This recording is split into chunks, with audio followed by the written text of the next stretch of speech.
விஜயா ரோட்ல நடந்து வரும்போது, தலைவர் போஸ்டிங்க்காக மீனா போஸ்ட் ஒட்டிருக்காங்களா, அத எல்லாத்தையும் கிழிக்கிறாங்க கோவத்துல. உடனே இத பார்த்த மீனா ஃபிரெண்ட்ஸ், "என்னது மீனா போஸ்ட் யாரோ கிழிக்கிறாங்களே!" அப்படின்னு சொல்லிட்டு, போட்டு சாத்துறாங்க. உங்க வூட்டு அடி இல்ல, எங்க வூட்டு அடி இல்ல. வீடு கட்டி அடிக்கிறாங்க.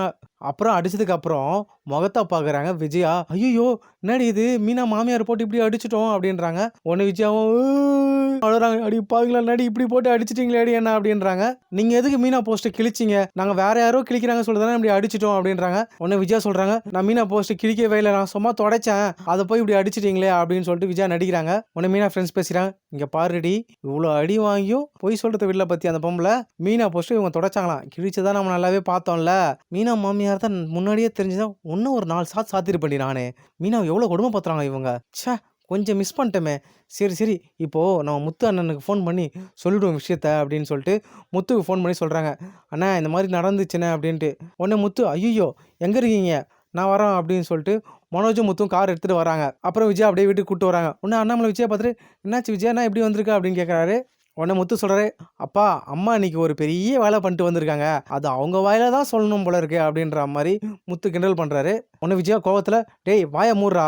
உன் பொண்டாட்டி தான் அவங்க ஃப்ரெண்ட்ஸ் ஆள வச்சு அடிச்சிருக்கா" அப்படின்ற மாரி சொல்றாங்க. உடனே அண்ணாமலைக்கு ஒண்ணும் புரியல. "என்ன விஜயா சொல்ற? எனக்கு ஒண்ணும் புரியலையே" அப்படின்னு கேட்கிறாரு. உடனே முத்து சொல்றாரு, "அப்பா நான் விஷயத்த சொல்றேன்ப்பா. மீனா தலைவர் போஸ்டிங் நிக்கிறதுக்காக போஸ்டர் எல்லாம் ஊரெல்லாம் ஒட்டியிருக்கோம். இத பார்த்த அம்மா மீனா போஸ்டர கிழிக்கிறதுக்காக ட்ரை பண்ணிருக்காங்க. இத மீனா ஃப்ரெண்ட்ஸ் பார்த்துட்டு யாரோ போஸ்டர் கிழிக்கிறாங்கன்னு சொல்லிட்டு போட்டு அடிச்சிட்டு இருக்காங்க.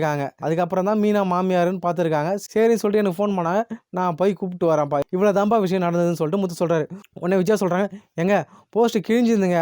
அத நான் ஒட்டுறதுக்காக தாங்க போனேன்" அப்படின்னு விஜயா சொல்றாங்க. உடனே அண்ணாமலை சொல்றாரு, "விஜயா நீ எந்த அளவுக்கு உண்மைய சொல்லுவன்னு எனக்கு தெரியும். ச்சே! இவ்வளோ தரம் தாழ்ந்த பொம்பளையா மாறிட்டே இருக்க தினம் தினம் நீ. உனக்கு இதெல்லாம் தேவைதான். மீனா தலைவர் போஸ்டிங்க்கு நிக்கிறதுக்கு உன்னோட ஆதரவு கொடுக்க முடியலனாலும் பரவால்ல. ஆனா நீ கஷ்டத்த குடுக்கணும்னு நெனச்ச பாத்தியா? உனக்கு இதெல்லாம் தேவைதான்" அப்படின்ற மாரி அண்ணாமலை சொல்றாரு. உடனே விஜயா சொல்றாங்க, "ஏங்க ஆள வச்சு வேணும்னு அடிச்சிருக்காங்க அவ.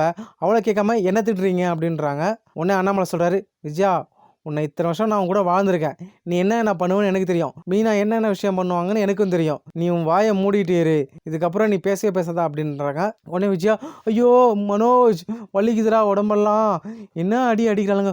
பூ கட்டுறவளுங்கன்னு பார்த்தா இவ்ளோ அடி அடிக்கிறாங்களே. ரவுடி பொம்பளையா, பூ கட்டுற பொம்பளையான்னு தெரியலையே" அப்படின்னு சொல்லிட்டு விஜயா புலம்பினே போய் படுக்குறாங்க. உடனே ரவியும் விஷயத்த தெரிஞ்சுட்டு, "அம்மா உங்களுக்கு கொஞ்சம் கூட அறிவே இல்லம்மா. ஏம்மா இந்த மாரிலாம் பண்ணிட்டு இருக்கீங்க? அண்ணி எவ்வளோ கஷ்டப்பட்டுட்டு இருக்காங்க அடிபட்டு. அப்ப கூட இந்த மாரி நடந்துக்கிறீங்களேம்மா. உங்களுக்கு கொஞ்சம் கூட மனசாட்சியே இல்லம்மா" அப்படின்னு சொல்லிட்டு திட்டு போறாங்க. உடனே விஜயா மனசுக்குள்ள நினைக்கிறாங்க, "அவ குத்துப்பட்டு வந்தா அத்தன பேர் பார்க்கறதுக்கு விசாரித்துக்கு வந்தாங்க.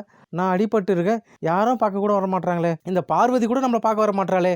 ச்சே! இவளாம் என்ன ஃப்ரெண்டு" அப்படின்னு சொல்லிட்டு யோசிக்கிறாங்க. அப்புறம் விஷயம் தெரிஞ்சு சிந்தாமணி விஜயாவ பார்க்கறதுக்கு வராங்க.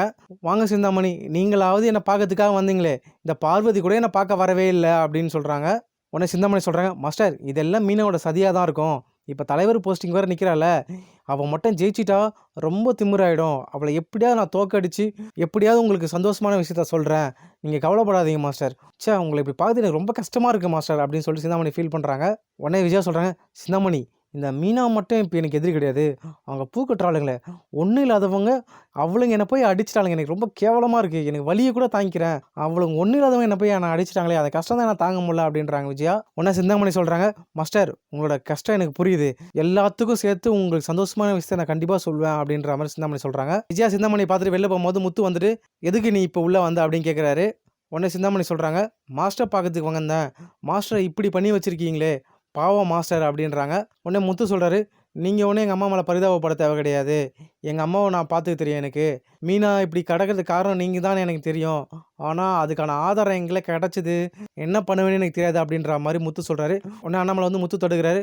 "முத்து, சிந்தாமணி அவங்க தான் அந்த விஷயத்த பண்ணாங்கன்னு நமக்கு தெரியலல்ல. எதுக்கு நீ தேவையில்லாம கோவப்படுற?" அப்படின்ற மாரி சொல்றாரு. உடனே முத்து சொல்றாரு, "அப்பா மீனாவுக்கு இவங்கள தவிர வேற எதிரியே யாரும் கிடையாது. தலைவர் போஸ்டிங் இவங்கள எதிர்த்து நிக்கிறாங்கன்றதுக்காக தான் இவங்க எல்லாத்தையும் பண்ணியிருக்காங்க. கண்டிப்பா மீனா இந்த எலெக்ஷன்ல ஜெயிப்பா.